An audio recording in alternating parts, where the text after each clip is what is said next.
Ton dernier regard sur moi m'a laissé dans les mois.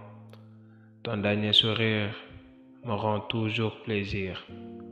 La nostalgie de ton beau visage fait le rivage de tout autre visage. L'absence de tes doux mots me donne des frissons et des mots.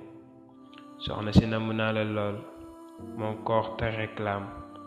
Bëgg naa tamit gis la lool, mon cœur te déclame. Neexaayu mbëggeel nekkul ci lu dul ki nga bëgg jegel, ndax saa yu la soree sa xol di ko tama, sa xel di ko riiti, sa yaram di ko bois sacré. Son odeur est partout, oui partout, et même là où il n'y a rien du tout. Son sourire, oui son sourire est tellement magnifique. Ses rires, on dirait une mélodie. Ses pleurs, non, elle ne sait pas pleurer parce qu'elle est splendide. Tu me manques.